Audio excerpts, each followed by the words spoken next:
Not yet, not yet. Okay. There you go, there you go.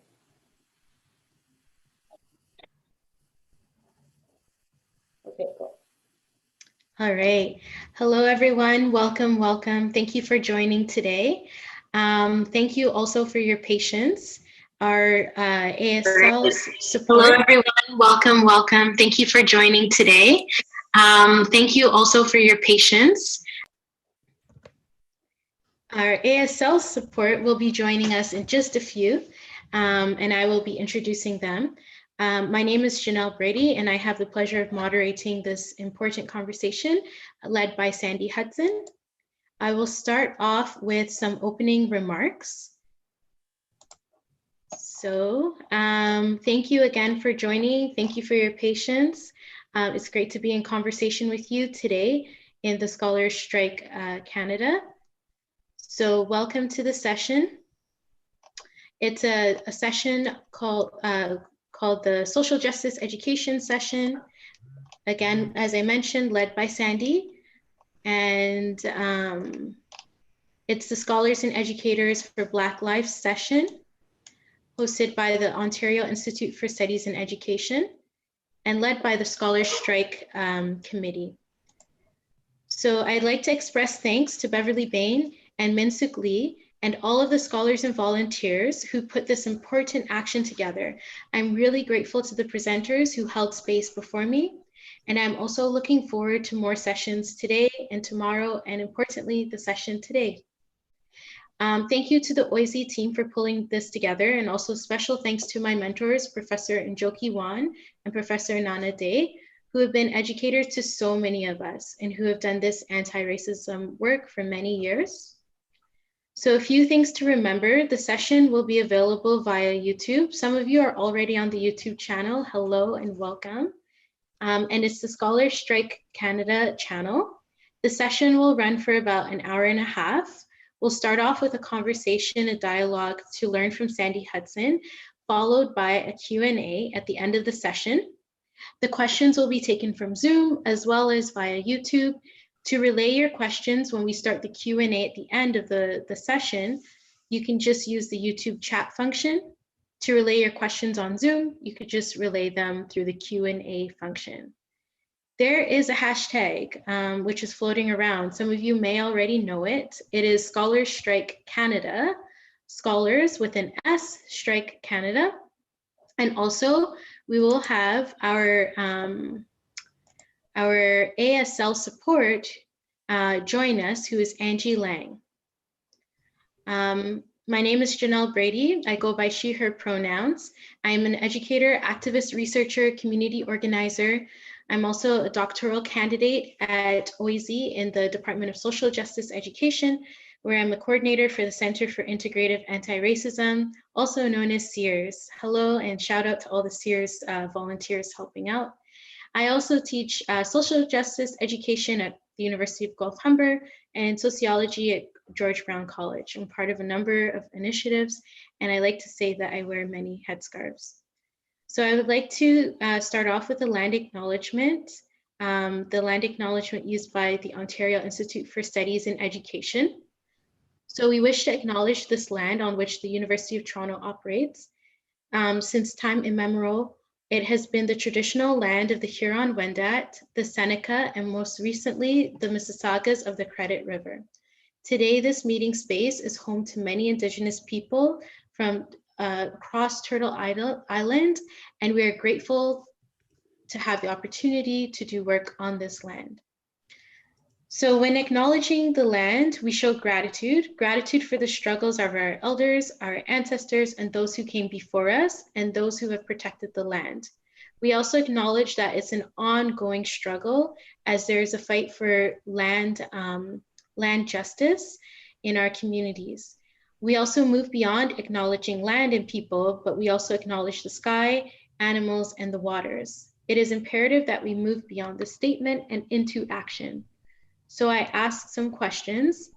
How do we hold institutions that recite land acknowledgements and anti-Black racism statements accountable in ensuring that they are not responsible and part and parcel for ongoing forms of violence enacted on Black, Indigenous, and racialized communities. The earlier teach-ins highlighted the unique positionalities of Turtle Island Indigenous communities and Black communities, but also how both have shared and connected histories when it comes to land dispossession, forced labor, migration, and slavery, and how the two go hand in hand in the building of a capitalist nation state. So how are these histories still interconnected today in fights such as 1492 Land Back Lane, and also our conversations in terms of the Scholars Strike Canada? L. Jones, in the earlier conversation, pointed out the deeply intimate connections between Black people and our labor. What does it mean to engage in what Nana Prof. Day calls a politics of refusal when dismantling anti-Black racism and anti-Indigenous racism? How can we engage in Indigenous knowledge systems in new futures such as abolition to reimagine new futurities for Black liberation and Indigenous self-determination? These are some questions that we can think about. So as we engage in Scholars Strike Canada, it is important to think about how Black, Indigenous, and racialized folks are showing up again and again.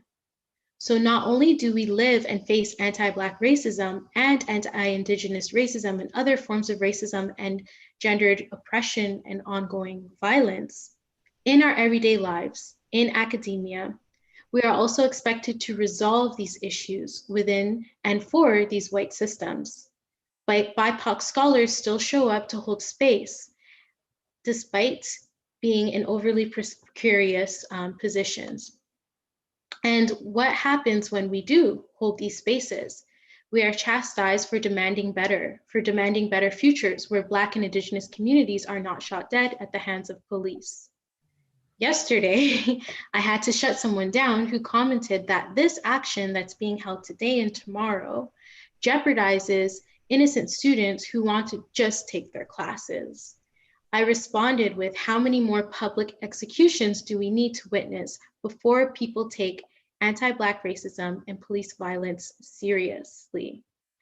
As we saw, COVID-19 continues to have disproportionate impacts on BIPOC students and communities and has laid bare the systemic inequities which existed well beyond the pandemic globally. So I am so grateful to hold this space with you today, Sandy, and I'm thrilled to learn from you.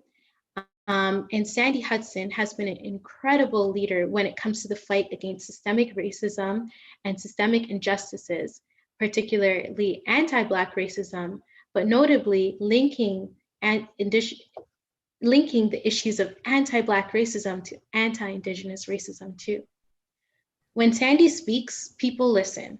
A dynamic and matter-of-fact communicator, Sandy has a unique ability to distill complex ideas into manageable concepts for larger audiences.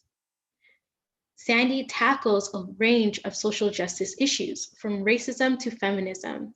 Sandy is a natural thought leader and has a gift for finding the common ground that we all need to share in making a better society.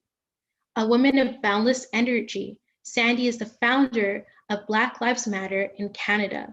She also sits on the Black Lives Matter Global Network Strategy Table, is vice chair of the Black Legal Action Center, is co-host of the very engaging conversation Sandy and Nora Talk Politics podcast, and regularly contributes to major newspapers. Sandy holds a Master of Arts in Law in Social Justice Education and is currently a law student at the University of California, Los Angeles. So thank you. And without further ado, I would like to turn to Sandy and just ask, how are you doing right now? Oh my gosh, thank you so much, Janelle. It's great to see you again.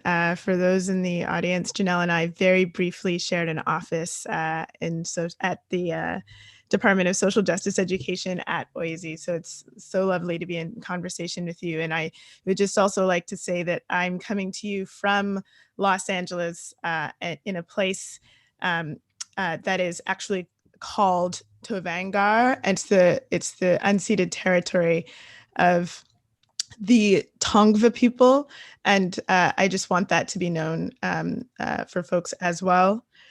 How am I doing? Whew. I spent this morning in conversation with Colton Boushie's family. Colton Boushie being an Indigenous man who was murdered in Saskatchewan in 2016, having a conversation about defunding the police, a conversation about abolishing the police, about the different struggles and the related struggles between Black and Indigenous people right now. And I'm also, you know, coming from that conversation, I'm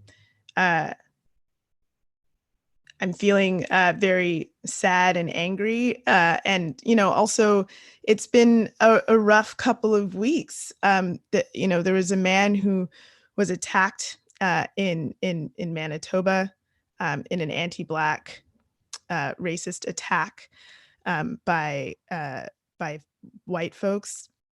Here in Los Angeles, a man named Dijon Kizzee was shot over 20 times and killed by the LA Sheriff's Department. And then a witness or a whistleblower came forward to let folks know that there was a gang operating within the Sheriff's Department that called themselves the Executioners that regularly take these sorts of actions. You know, all of these things that are happening over and over again, I am really distressed right now. I feel grateful that OISE, my alma mater, has organized this teach-in and that we're going to have an ability to talk about these things. But Janelle, as you were talking about having to shut somebody down yesterday, I'm experiencing the same things at my institution with people really being resistant to taking what seems like a really not risky action to express their refusal over this continued anti-Blackness, over this continued police violence that is happening in our society. And it's like, what exactly are folks waiting for? What is the thing that needs to happen for you to take action in your own life to say like, okay, I will engage in, I will do something. I will use what little power I have, or what, you know, maybe you have a lot of power to do something. And that's how I'm doing. Yeah, no, I hear you, Sandy. And it can get, you know, very draining, very disheartening too. Because you do have folks that, like you said, they could use a little bit of power that they have. And some of them, they have a lot of power. So it seems that, you know, they're trying to sustain something. So yeah, it's tough times. But Sandy, you're a student. How important is it right now for scholars and students to use that power and to take action? Yeah, I think it's really important for all of us too. I think for sure, you know, educators, folks who are involved in education, that is, I believe, inherently a social justice marked terrain. If you're passing on knowledge, if you're creating knowledge, that is hopefully in the pursuit of some sort of advancement of human society. That's a socially just calling. And I think that it is crucial for us to take some sort of action wherever we can. You know, when the scholars who called on the scholar strike, and that was Professor Anthea Butler and Professor Kevin Gannon, when they called on folks to take action, what they were doing was responding in some part to the players of the WNBA and the players of the NBA in their refusal to play while these acts of injustice were happening. And, you know, like, I just think that there's a way that we become convinced in our society by power that we do not have the power to take action. And the fact that these players in this, billion-dollar industry that are not typically the type of people who would take some sort of action, really did inspire, I think, other people to really think, what could we do in our own locations? For folks who are watching from the Masters of Teaching program or who are from OISE, many of you will be unionized once you start your profession. And perhaps you'll think to yourself that there's only a certain time that you can take union action in order to express frustration about a social issue. And that's just not the case. Wildcat strikes and actions by people within the organizations that they're engaged in, whether they're official unions or not, have always been really crucial actions to shifting the way that our society is set up. And I think for students, I just think it is so important for us to say, look, I can't just go to class amongst my classmates who might be Black, who might be Indigenous, who might be dealing with these things in a very real way and just pretend to sit here as though everything is fine. We should be doing everything that we can, using whatever power we can, whatever politics of refusal. I like that you put it that way in the introduction, Janelle. We should be engaging in a politics of refusal because this issue is just so urgent. I just don't know what people are waiting for. How much worse could it possibly get before, look around, this, we're in a world where fascism is alive and well. Something must be done about these things, and we all have power.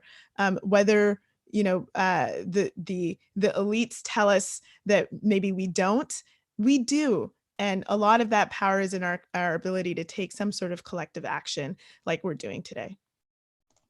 Yes, thank you for that, Sandy. And I think that's really important to remind students of the power that we all have, like you said, in terms of, the power that you have right now, the power that you would have in future too, and not it just being this top-down thing above you, right?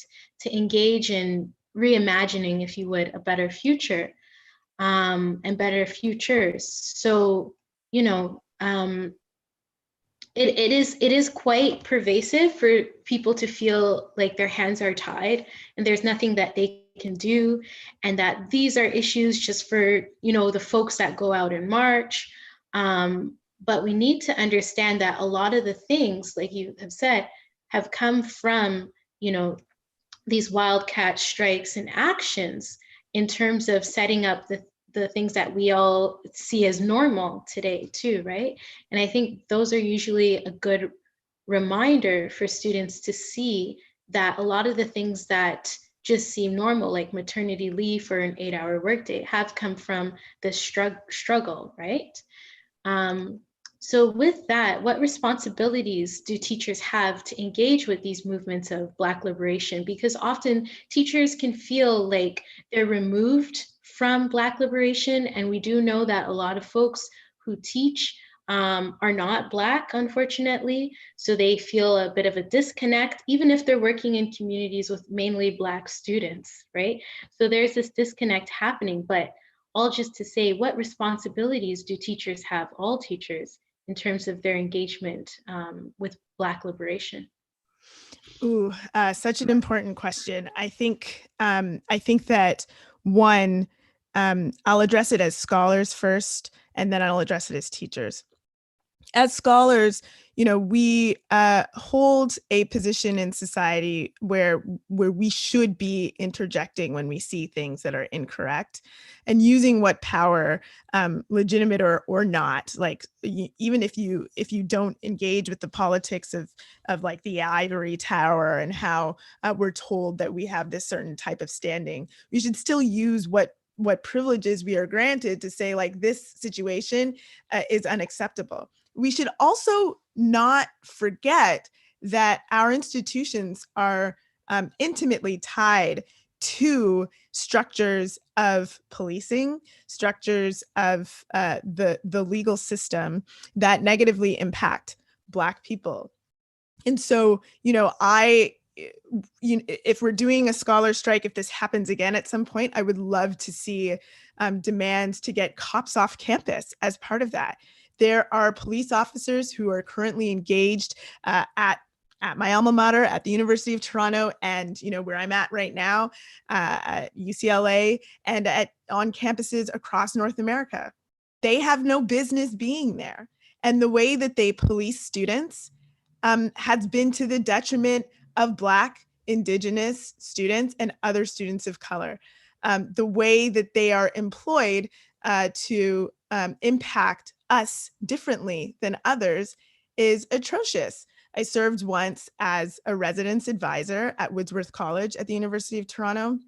And I remember a situation that had transpired where a white student didn't want his roommate, who was Black and Muslim, making food during the early hours of the morning during Ramadan when he was fasting.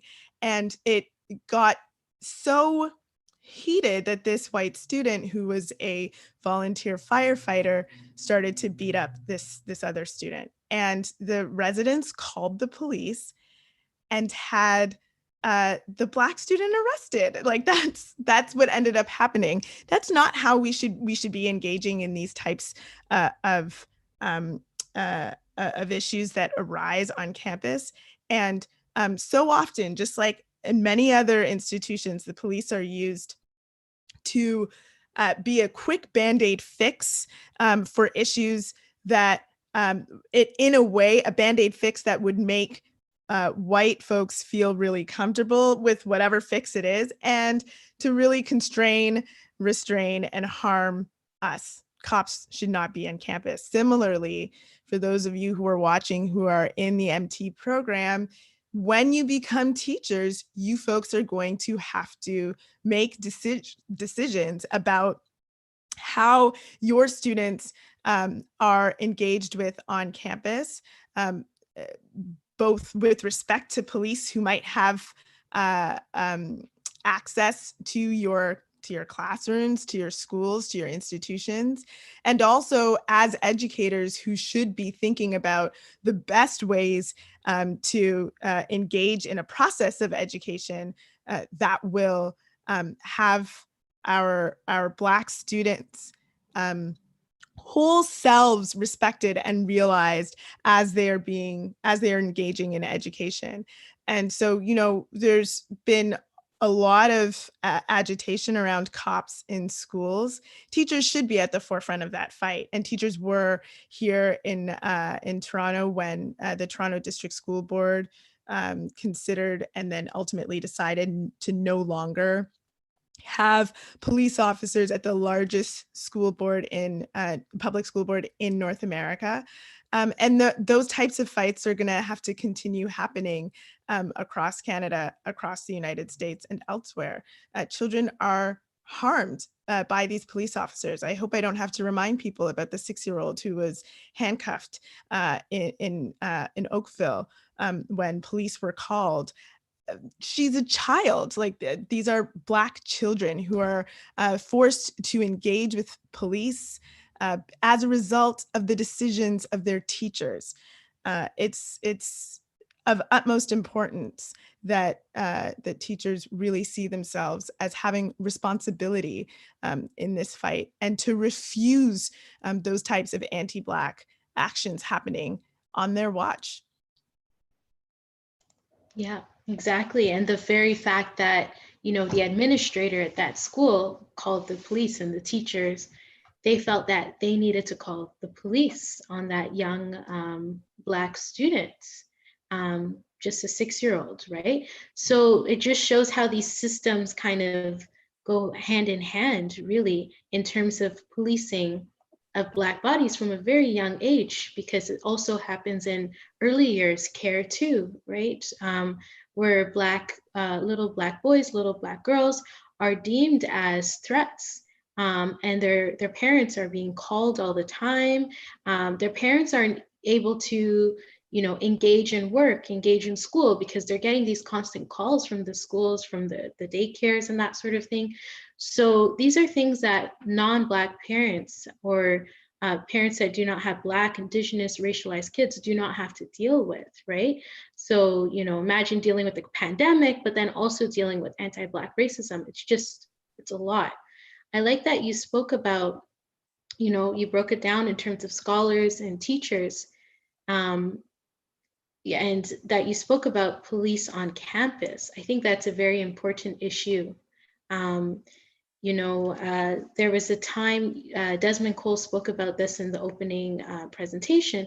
There is a time where there's a little bit more focus or emphasis, if you would, on campus walk and safe walks, right? Rather than the policing of Black and brown bodies on campus. Can you talk about that a little bit in terms of like, rather than a politics of policing, like a politics of care? Do you have any thoughts or comments on that? Yeah, and I think that institutions like universities and colleges are really good places to take a look at some of those things, because students have like this long history of providing each other with the services that they need. And so, you know, you're absolutely right. These walk safe programs that student unions and student groups have created and founded in order to make sure that when people are walking on campus, if they feel unsafe, they have someone that they can call who's a peer, who's part of their community, who can help support them, rather than the only option being calling the police. And similarly, you know, the campus is the place where a lot of institutions like women and trans centers, LGBTQ support centers, Black Student Association centers were set up in order to meet the specific needs of particular students who might need particular types of services or particular types of social gathering spaces, in order to deal with the types of confrontations they had to have in these, you know, really at times violent white supremacist institutions.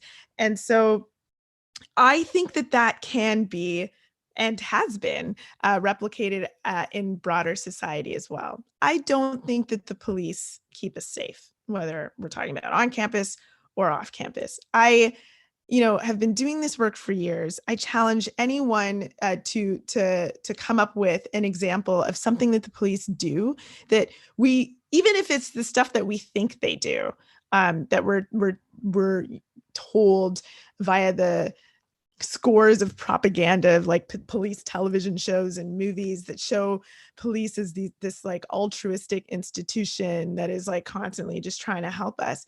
One, that's not true, but two, like let's just think about all the things that they do. None of it is centered on providing any sort of safety or security for most of us in society. I mean, the history, I know that today, you know, like I said, this morning I was doing a talk with the Indigenous Screen Office and was with Colton Bucci's family, but I'm sure the history of policing has been talked about today, in that, you know, policing was set up to protect the property and wealth of white men from Europe. And then that included their property in people, Black people, and that included their property in land, meaning that they were engage in genocide to clear the land of Indigenous people, so that colonization would have its clear path. Why would we try to redeem such an ugly institution? It has shown itself to be utterly irredeemable. It continues to operate in that way. It's no mistake that Indigenous people and Black people are still, you know, the most harmed by police, are still incarcerated and removed from our society, our lives interrupted by the police and by the legal system. It's not just a coincidence. It's because it was built into the very foundation of this institution altogether. It was never designed to keep us to keep us safe, to keep us secure. You know, I can't think of a better way to engage like safety than to take care of our needs as a society, to take care of housing, to take care of issues of poverty, to make sure that those of us who experience gender-based violence don't. And none of those things are things that the police engage in. And so it's just so clear to me that we have to be engaged in society in creating those institutions ourselves. Where they exist, bolster them. Where they don't exist, we have to do the work of creating those institutions, imagining those institutions, and building them. Exactly, because like you said, these systems are really by design, and they were never made for us or people like us. So now, you know, dealing with a few rotten apples doesn't really get to the root of systemic anti-Black racism and policing, and systemic anti-Indigenous racism and policing, because it's by design, right? So I like that you pointed to that, you know, understanding the histories are also important. Not for people to, you know, say, you know, they go on this endless quest to understand racism and get to the bottom of it and get all their stars and all their badges and get it all done. But really just to know what these systems were made for in the first place, and then to reimagine better that can be created by all of us too. And that goes back to the points you made earlier about power and how power operates within, you know, within our world. It's not always just this top down. And when it is top down, that's when you could kind of scratch your chin and be like, okay, why is it designed like this? Mm-hmm. But you know what? I really want to talk about defunding the police. And I love learning from you on this topic. So many people say initially, do you mean defund or abolish? People want the definitions, they want the proof, they want the toolkits. But how do you feel about that question? What do you mean when you say defund? Yeah, that's a good question. I'm glad that you've asked it.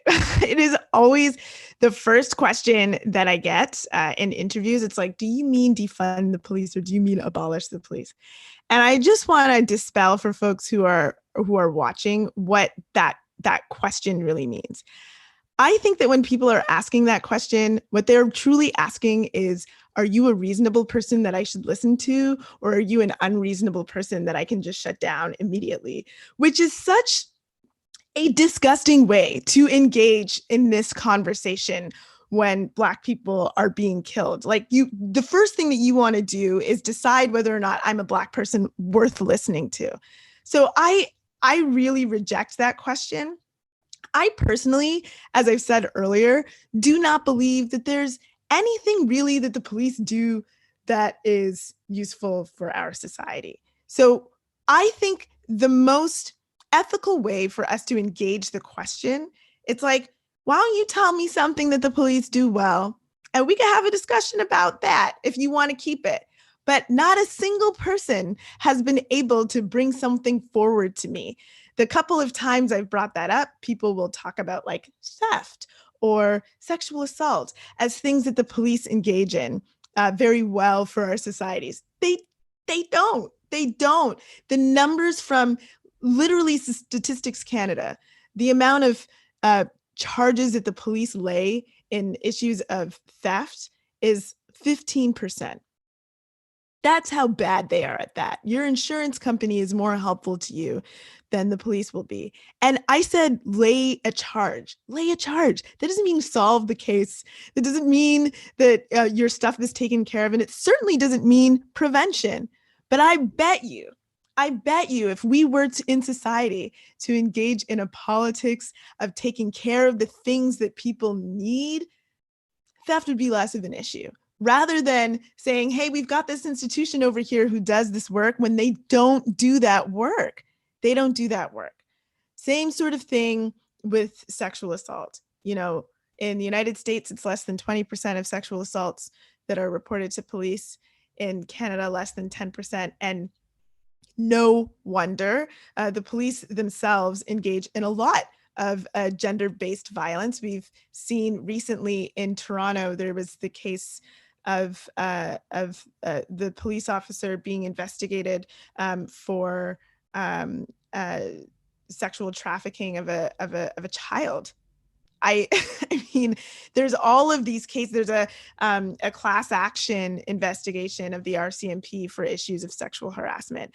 They are not the institution to deal with gender-based violence either. And quite frankly, if that was something that was of importance in our society, and it should be, we would create a service that would provide the sort of care that people who experience gender-based violence need afterwards, an emergency service, but also would provide the types of interventions that are required in order to shift the way that our society is structured around patriarchy and misogyny, such that this remains a huge issue.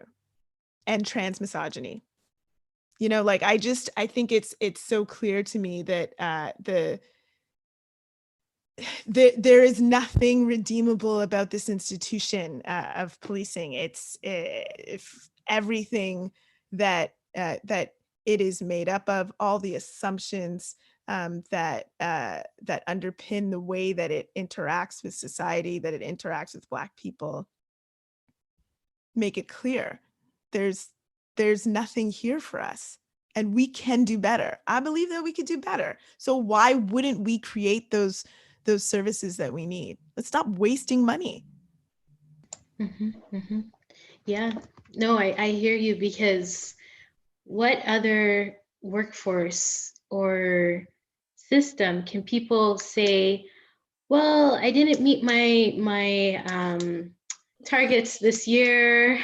Out of this many, I only got 15%, and that sort of thing, or out of a class of like 30 kids, I only served 5 kids, and that sort of thing. Like, what other system can you have that and then still go and ask for money and ask for more money at the end of the day too, right? If you look at teachers and nurses and all of these workforces, which are predominantly filled by women, it just doesn't make much sense in terms of this idea that you mentioned of, the crime shows, the altruistic policing force where everyone is being helped by them. All of the crimes are being solved by the end of the episode too, conveniently. And then people also say they don't feel safe, right? But you've pointed to this already in many interviews, Sandy, in terms of, how much policing actually goes towards violent crime, right? But we could touch on that later. I want to ask you though, what are some of the alternatives? I know this is a big question that folks have. What are some of the alternatives when it comes to replacing policing? Because I do think there's been, Professor Bain mentioned this earlier today, there's been a bit of a shift, a lot of folks are like, yeah, defund, okay, that seems okay. Abolish, they're like, oh, no, that's too much, right? And it goes back to what you said in terms of the question that you get in these interviews, like, can I trust you, right? Are you a good Black person who's respectable and trustworthy in terms of answering these questions? That's one. But two, now we've already moved to a place where a lot of Canadians are accepting of defunding the police, right? And that wouldn't have been the case maybe last year. So I do think there's potential to push it forward even more in terms of the change that we'd like to see in reimagining the systems that we have. But for folks who have, no inkling of an imagination of what can exist instead, what do you think could replace policing? Yeah, there's a couple ways to answer the question. And the first is the assumption that it needs replacing should also be interrogated. Like it's not to just get rid of a thing called police and then replace it with a thing called something else that looks and acts exactly the same. I think what we need to do is take a look at where we are experiencing safety and security issues in our society, and then start to build institutions and services to address those issues. And so, for example, I really do think that, upwards of 80% of the calls that the police get are calls for service. And that includes things that's calls for service, according to Stats Canada, are things that are not about any sort of crime that's happening. So those calls could be as simple as, there's a cat stuck in the tree, to mental health support. And I think one of the most urgent things that should be dealt with immediately is we need an emergency mental health service. I strongly believe that. Regis Korchinski-Paquette, DeAndre Campbell, Caleb Njoki, Rodney Levi, Chantel Moore, like these are all names of Black and Indigenous people who were having some sort of incident where family members, or in DeAndre's case, he himself, called the police for support, called the only emergency line that they perhaps knew about for support. And instead of receiving support, they received armed, militarized people, Ijaz Chowdhury, armed, militarized people coming to their homes. And I can only imagine that must be a terrifying situation. Having all of these people come to your home, and ultimately the result of their engagement with you, meaning the end of your life. I don't know why that would be the way that we deal with an emergency mental health situation in our society. Like, we have got to move past the police being the ones to respond to these things. And I'm not saying to engage in a process. Well, what if the police were paired with someone else that's already in existence? Okay, that's already in existence, like a situation where it's like a nurse and a police officer. It doesn't work. And even in some cases, like in Ijaz Chowdhury's case, that family did not call the police, but the systems are set up such that the police were the ones who arrived anyway and murdered him. We can't have that be our only option. I believe that we have the power within our society to create another type of emergency service where the people who show up would be able to provide the type of health supports that people need in that moment, and other support that they might need in that moment. I just think, like at one point, there weren't fire departments. At one point, there weren't ambulance services. We built those things in society. I think that we can build this. I mean, gosh, we can go to the moon. I don't think that this is an insurmountable challenge. And I think that the reason we haven't done it yet just goes to show what little value we place on people who might be neurodivergent in our society. And that's just not good enough for me. Like, I think that those people who identify as being neurodivergent, who are neurodivergent, should have the same access to health supports as anybody else. And so we must build such supports. That's just one example. I also think, as I said earlier, that we should have an emergency service for people who are experiencing sexual violence, gender-based violence. I don't know why this doesn't already exist. Actually, I do. The reason why is because of the way that we undervalue the experiences of women, non-binary, and trans folk in our society. We should have an emergency service to support people who are experiencing, whether that's sexual violence or domestic violence, so that we can access those services when the emergency is there. Right now, over 300 women per night are turned away from shelters in Canada because there's just not the funding and resources to be able to have those shelters house the need that people have when they're trying to get away from some sort of a domestic violence situation. Meanwhile, we're spending billions of dollars on policing per day. That doesn't make any sense. Like, those resources should be available, and they should be expanded, and they should have a preventative element to them as well. Thank you, Sandy. I like your vision in reimagining, you know, something so much better. And like you said, a lot of these systems did not exist before, right? So we have to think outside of the box. We really have to create change. And people's lives are really at stake if we do not, right? So it's really a question of what are we holding on to? You know, folks might ask, why is this the solution? And there are a lot of proponents of reform right now. A lot of organizations, institutions, you know, they have their nice anti-Black racism statement, and they have a couple lines on reform. So why not reform? Why not have initiatives? What would your response be to someone like that? Why not have initiatives such as body cameras and reform in place?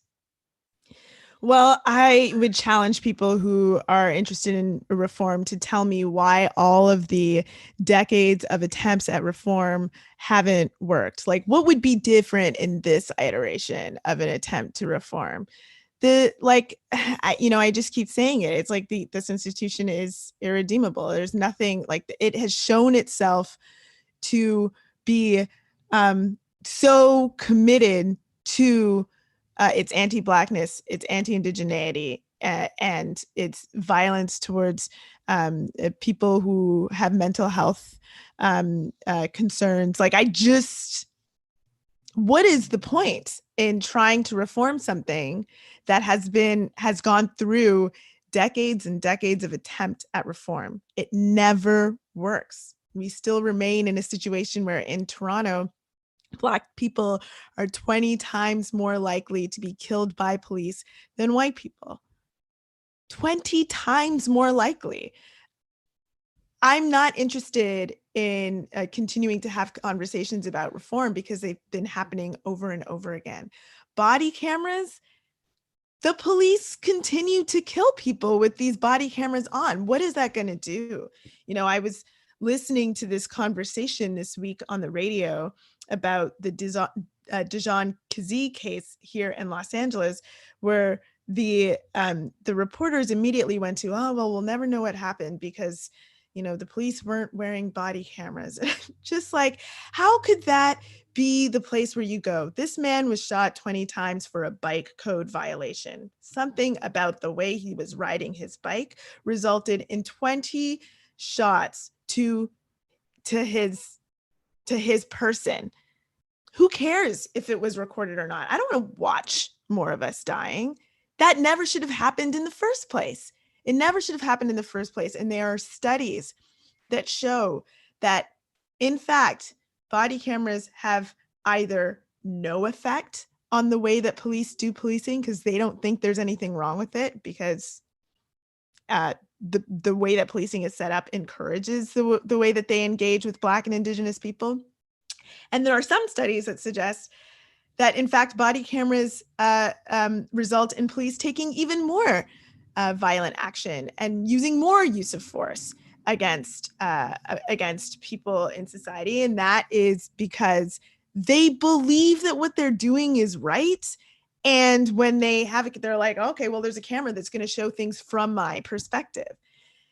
We never should have to get there. I don't like the goal is not for us to watch ourselves dying from their perspective. The goal is for these killings to stop altogether. Yeah. And just in the time that we're in, you know, in social media and that sort of thing, who are the people that consume these images of us being killed too? and reshare it and retweet it, and without a care in the world, right? So yeah, no, I agree, totally. It's been, decade after decade, like you said, of reforms, and it is high time that we change the system, or abolish that system of policing. So you mentioned issues of sexual assault. You also spoke about, theft too.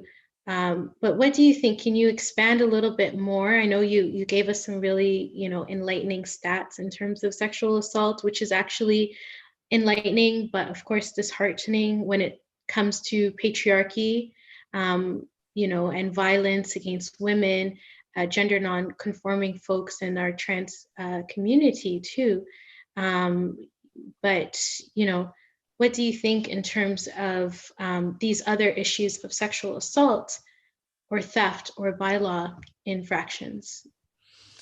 Yeah, that's a good question. Also, I think with respect to things like bylaw infractions and so on, I really gosh, do we really need militarized force to deal with bylaw infractions, to deal with noise complaints? I that just seems ridiculous to me. I think about the Mark Ikamba case, Ikamba Boekwa in Mississauga, who was a man who was living in public housing, and there was a call about a noise complaint from a neighbor, and the police show up in droves, and he ends up shot 19 times in front of his mother. Why would we need that sort of force to respond to a noise complaint? I think that in society we can figure out something better to engage with, if we are having some sort of dispute amongst neighbors about a level of noise. I don't think we need to call a militarized force to deal with that. That seems absolutely ludicrous to me. And things like bylaw infractions and so on, I really think we have to have a large conversation about the decriminalization of a lot of things in our society. As an example, I, recall being a youngster who used the TTC all the time. For those who are outside of Toronto, that's our metro service, our public transportation service, all the time. And sometimes I didn't have the money. Sometimes I didn't have the money, but I still needed to get to school, or I still needed to get to work because I started working quite young. And I would do what I could to sneak on, or to, spend what little I had to still get on the bus. And right now, Toronto has really beefed up the amount of transit enforcement officers that are available. And we have seen video of youth being harassed by police, being beaten by police because of an inability to pay fare. Why is that a crime? That is an issue of poverty. That is an issue of people not being able to afford a pretty essential service. And then so because they can't afford that service, we're going to spend a bunch of money on police to surveil them, to follow them, to ticket them, to beat them up, to arrest them. That doesn't make any sense. Instead of spending the money there, spend the money on making transit free and decriminalize the issue. If transit was free, then we wouldn't have to worry about any of that stuff altogether. I feel similarly about the way that our society has really criminalized drugs. How much policing goes into trying to control people who use drugs, and how much of our incarceration system is used to control people who use drugs? Why? What is the purpose of that? There's no reason for us to have that sort of money and time wasted on a really inhumane way to treat people who use drugs. Look, if people want and need help in some sort of way, we should have a public health approach to some of these issues. And for some of them, there might need to be just a respect for people's choice in how they engage with how they want to spend their lives. Like, I just think that the way that we take a look at the way that society is set up and just say, we'll have the police deal with it, is just so irresponsible, and ends up with us spending so much money trying to criminalize largely Black, Indigenous, and other people of color, and just control them. And I think that a decriminalization approach, an approach to really take care of safety and security where we need it, are some of the most urgent things that we could do. Yeah, yeah. And you know, whenever you speak, Sandy, I find it fascinating because you always give solutions, right? So I don't understand really why you would still get some of those repetitive questions in terms of, well, what do you mean? And defund or abolish and that sort of thing. You lay out the solutions, free transit, you know, people take that. Why not run with that? You know, there are folks that are doing that good work like TTC Riders and other groups, but why isn't that something that people hold on to ever so tightly and then move on it? You know, decriminalization, public health approach. There are so many solutions, but I want to ensure that we have time for the Q&A. So folks listening, watching, tuning in, please you know, relay your questions via YouTube. Ensure that they're actually framed as questions rather than comments. That way, you know, we could patch it through and get as many in as possible, as many questions in as possible. If you're on Zoom, please use the Q&A function, the question and answer function. But before we get to questions, I want to ask you, Sandy, what are the next steps for people watching and listening? I really think that wherever you are, whatever you're engaged in your regular life, you need to do an assessment of where your power lies and start to use it. Start to use it to engage in these issues, because the problem has been urgent for far too long, but we can't do this any longer. We can't keep going in the way that we're going. It's not enough to just like listen to the news and be like, man, that's bad, and maybe retweet something. You got to do something. You have to take action, and in some way. For some of us, that action might look like engaging in a scholar strike for the day, but I'm hoping that those of you who are paying attention right now will launch campaigns about cops off campus, perhaps. Start doing more. Don't let this be the end. Organize another scholar strike for those sectors of the institution that scoffed at the fact that there was a scholar strike. Start doing some engagement with them and the really difficult and annoying work of changing minds on this issue so that people understand why it is important to no longer engage in business as usual when people are just being executed constantly, and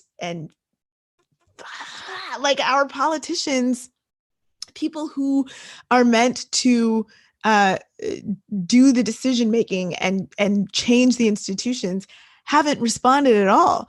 51% of Canadians have responded to a poll saying that they're in favor of defunding the police. There have been over 4,000 actions across the globe within the first 3-week period on defunding the police, on elevating this message.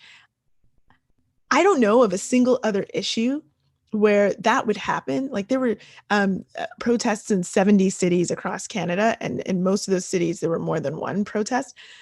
I don't know of any other issue where something like that would happen and politicians would do literally nothing. Nothing. Zero. Like it's only because it affects Black and Indigenous people that they're allowed to get away with that. That's it. Like the WE scandal happened. Whoa, policymakers jumped into action right away. They were having inquiries and whatever it was that they were doing and talking about changing the Charities Act and all of this stuff very quickly. And this is an issue that's been ongoing for years, and nothing. Zero. Justin Trudeau kneels at a rally one time, supposedly protesting himself, and then does literally nothing. If that sounds ridiculous to you, then you need to do something about it. You have to start taking action. It's not enough to just feel bad. Like the world is falling apart on this issue. That's what it feels like. You have to take what action you can. Yeah, yeah. And I like that you ended off with, it's not enough to just feel bad, right? Because there are a lot of folks who are feeling really bad right now. And they, after the murder of George Floyd, right after, they were, sending us Black folks, activists, scholars, messages, emails, trying to absolve themselves of guilt, right? And using our time, our energy, and our labor to do so too. And that's not enough, right? It really needs to be transformed into action, like you said.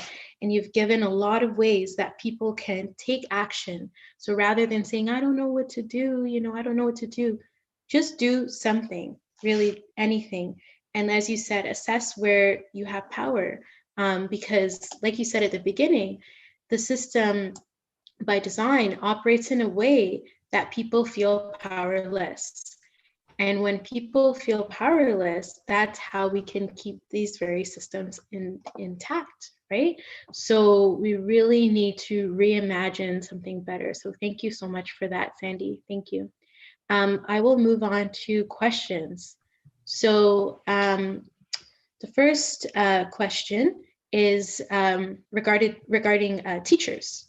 So what can teachers do, and specifically new teachers, in their everyday work and practice as teachers within the classroom? So there's a few things. I think that the curriculum really needs to be challenged. There are some folks who have done a lot of really good work in developing curriculums that are Black affirming for children and for youth. Those resources are out there. Like whether it's engaging with people who do like the Toronto Freedom School type of education, like that's a really great curriculum to take a look at, to the different types of curriculum that have been developed all over the place, and bringing that to your classroom. But beyond just bringing it to your classroom, trying to use your power as a teacher to shift the accepted curriculum altogether. The curriculum that I went through in Ontario didn't talk about Black people at all, as though we were non-existent in Ontario. That is a choice. That's a choice. We are actually a seminal in the history of this place, and the choice to erase our history when teaching schooling, whether it's history or geography, like we should come up in geography, we should come up in mathematics, we should come up in all sorts of different subjects. And we don't. That's a choice. Refuse that choice and make sure that the institutions that are in charge of our curriculum don't get away with that being good enough. That can't be good enough. So that's one thing that I think really needs to happen. I also think that teachers have a responsibility to become engaged in their unions, in their teachers' unions. If you will be teaching in the public system, become engaged in your unions, because there's a lot of power in that collectivity. And refuse when the government, as they often are engaged in some really disgusting patterns around education. And I mean that for yourselves as workers, but also for the way that impacts the students who ultimately are the ones who will suffer as a result of bad policy. So get involved with your union, and also refuse any sorts of suggestion that the only time to engage in union action is when it's time to bargain for the next contract. No, if you are seeing this type of thing happen in the world, Black people being attacked, white supremacy growing in popularity amongst like active white supremacist institutions, I mean like what active white supremacist organizations, because of course white supremacy permeates all of our institutions.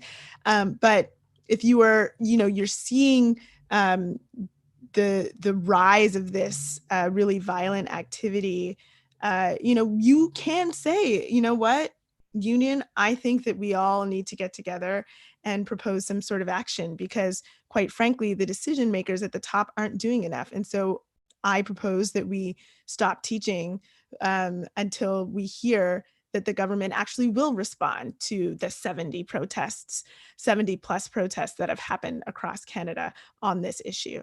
You can have an impact that way too, and you should. Yeah, and I like that you tied it back to refusing that choice, that these are choices.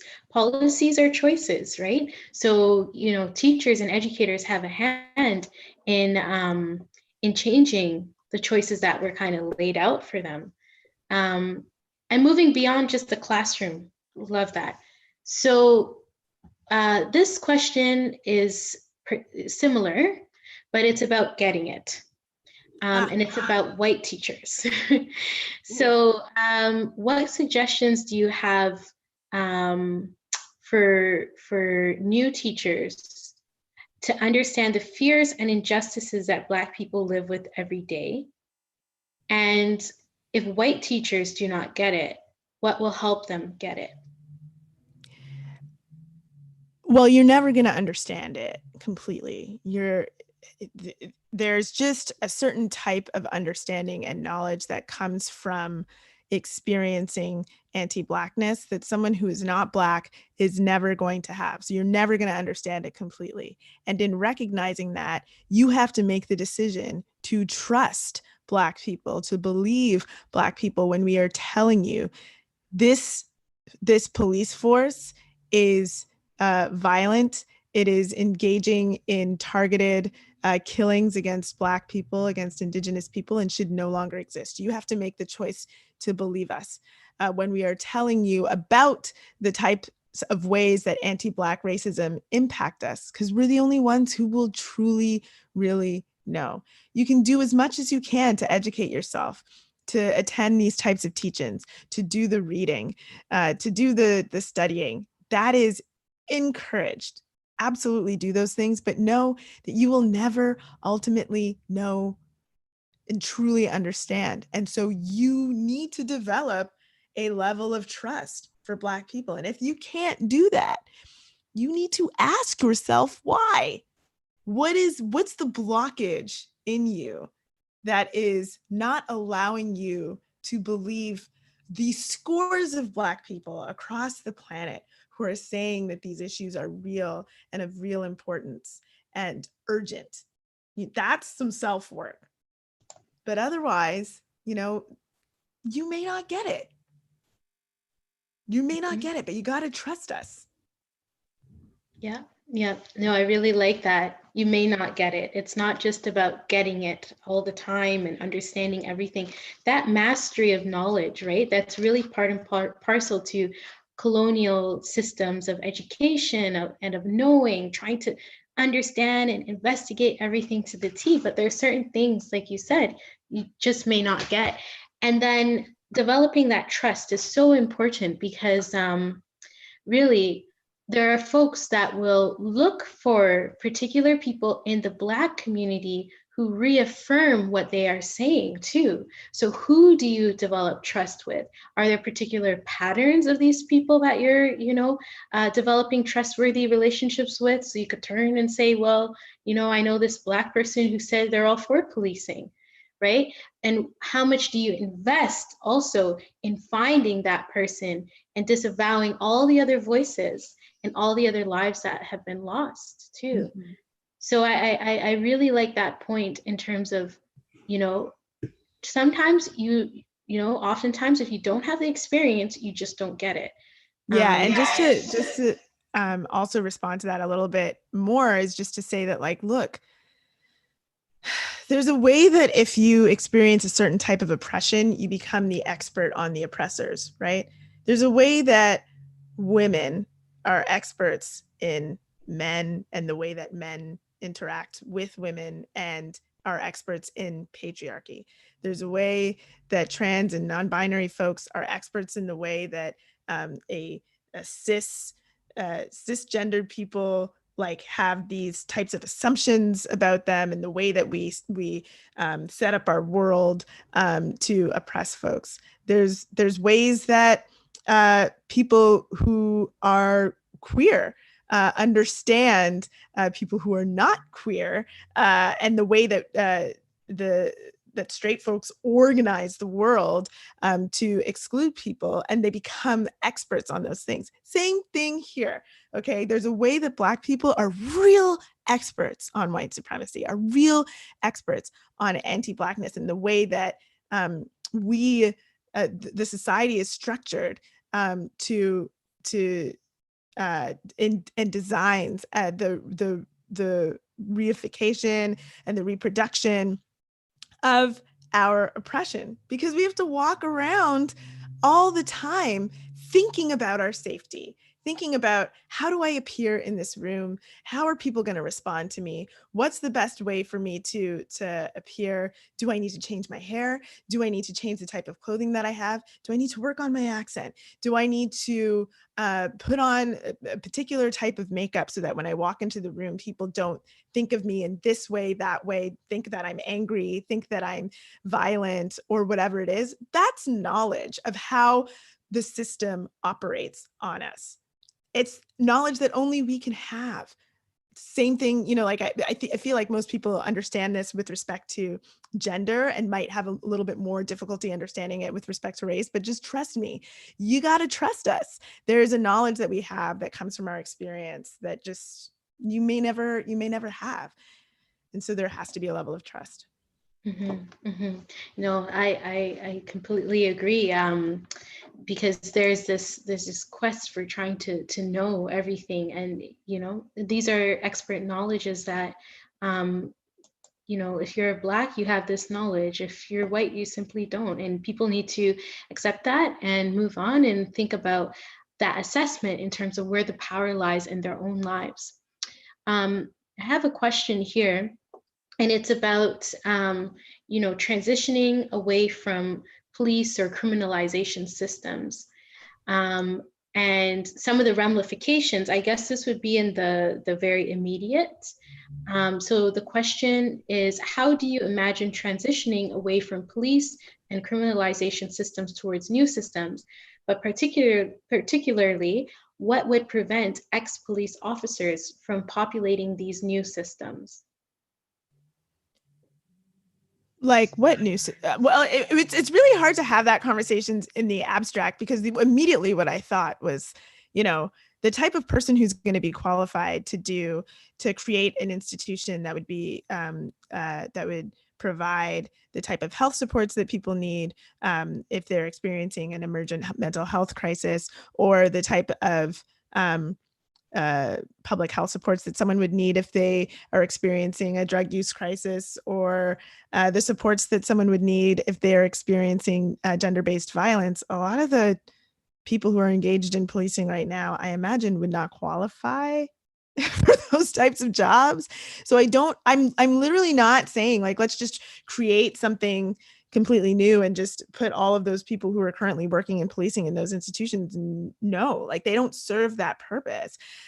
We would need to, in providing those new services, create, if we need to, if they are not currently in existence, create new types of jobs, new positions that, you know, like the qualification wouldn't be, you know, do you have a couple of years of training, or 6 months of training in some cases at a police college, and can you fire a gun and engage in hand-to-hand combat? Like that's not going to be the training that's required for some of these new services. So I think by design, you know, like it wouldn't work. One of the solutions for solutions. One of the things that should be happening in schools, for example, is that there should be a lot more adults in schools, counselors in schools, to provide the types of supports that students need. Right now, what we did when the Toronto District School Board employed school resource officers was that they provided, I think it was 2 weeks of training to existing police officers to engage with kids. I mean, all of you who are on the line who are going to be students at OISE, what if OISE's program was just 2 weeks and then go on, engage with students? That's outrageous. The police are not qualified to do some of the jobs that they are doing right now, like being in schools and in other district school boards and other school boards, to carry out the functions that trained adults should be carrying out in school, which is to provide the types of support that students need. Instead, what we're doing is saying, let's get police in there. We'll just let the police control these students rather than being supportive to the students in the way that they need. If we eliminate SROs from schools, especially as school resource officers from schools, it's not going to be the case that the police are just all of a sudden going to become teachers. That's just not how it's going to work, because we would be thinking to ourselves, we are creating something new, or we are bolstering what already exists, and the folks who are police wouldn't successfully fulfill those functions.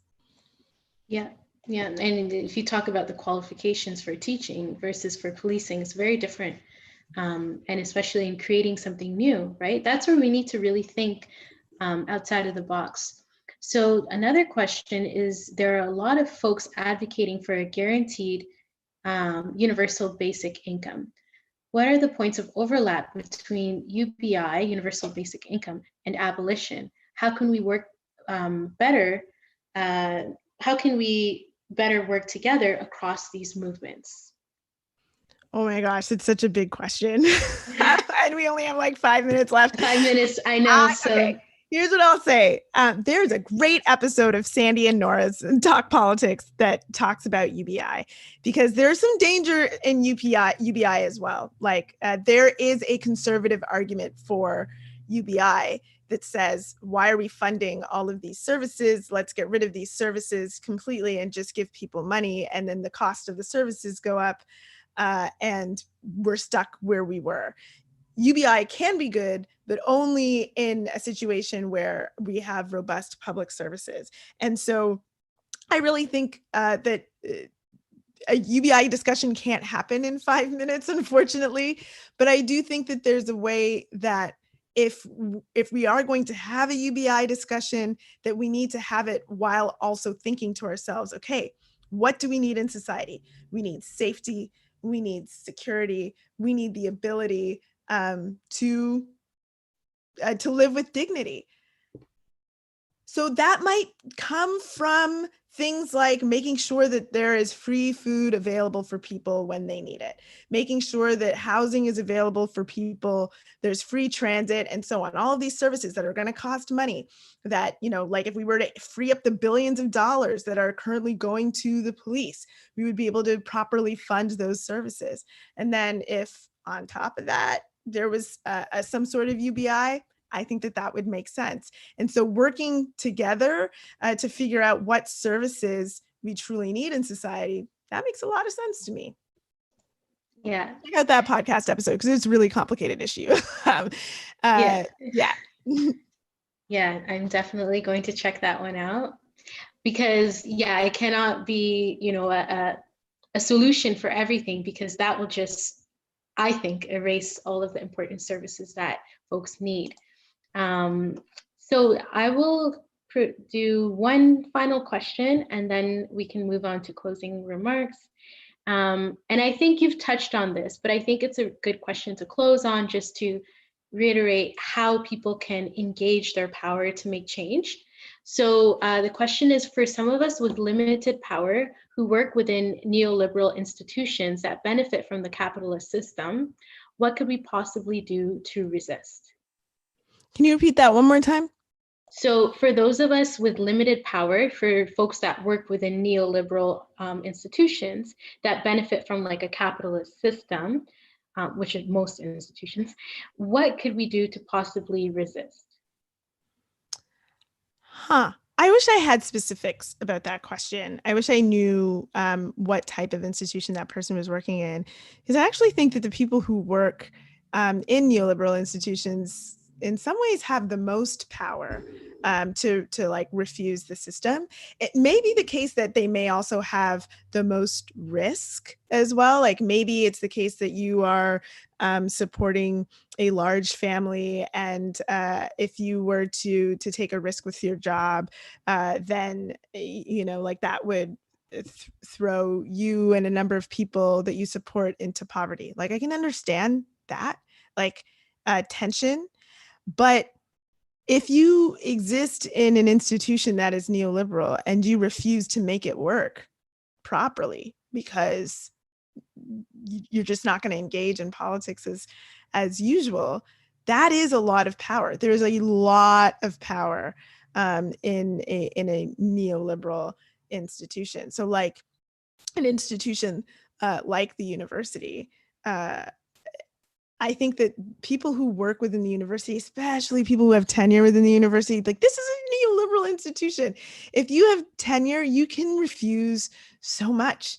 You can do things differently if you want to. I have a colleague right now who's teaching at a university and has this year decided, she teaches in Black studies, and has this year decided to refuse the rules of the university, and she does her teaching because she's doing it on Zoom anyway. She just does it. It's completely open to anybody who wants to. She's not using the university system. She's just using her own.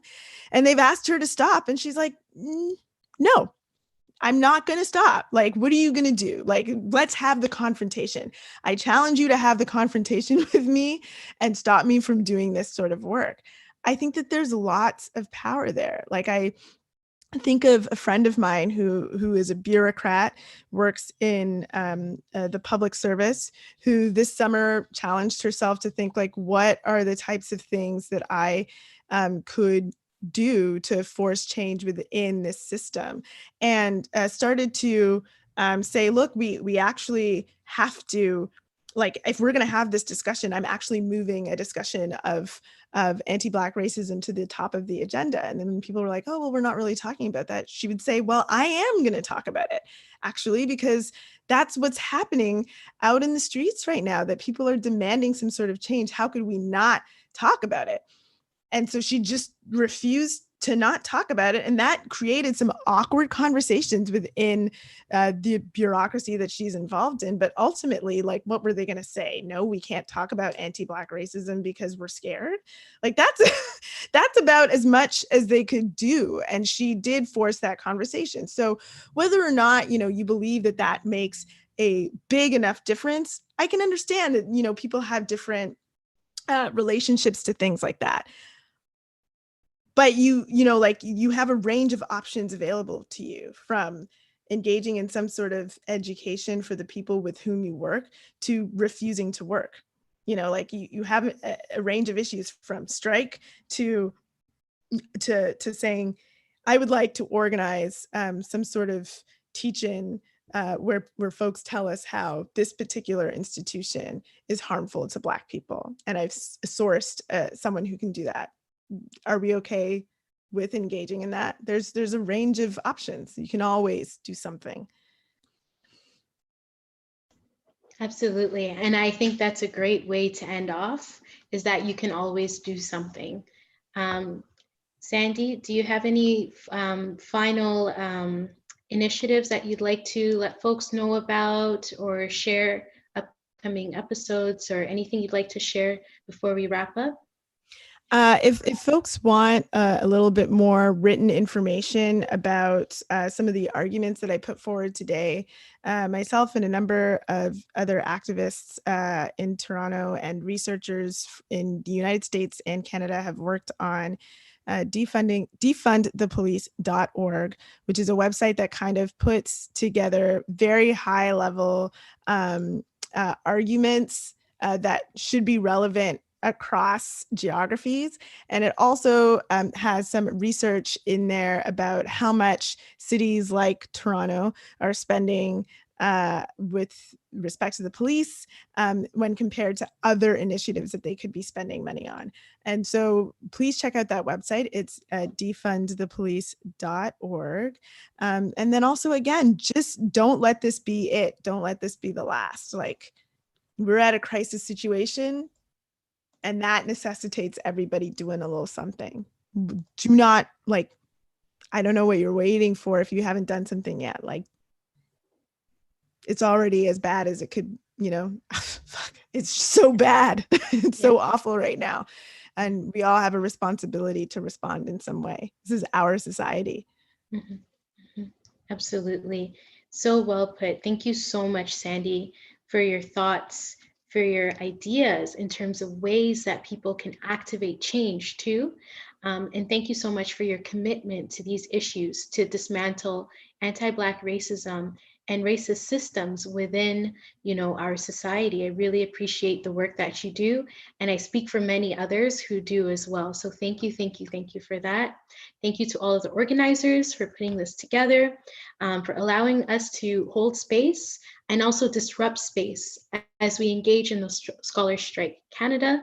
There are a number of important panels and events that will be taking place later on today as well as tomorrow, so definitely tune in. I've put the URL in the chat, great resource that Sandy has provided, so please do check it out and keep on bolstering that change that we need to see. Thank you, thank you, thank you, everyone.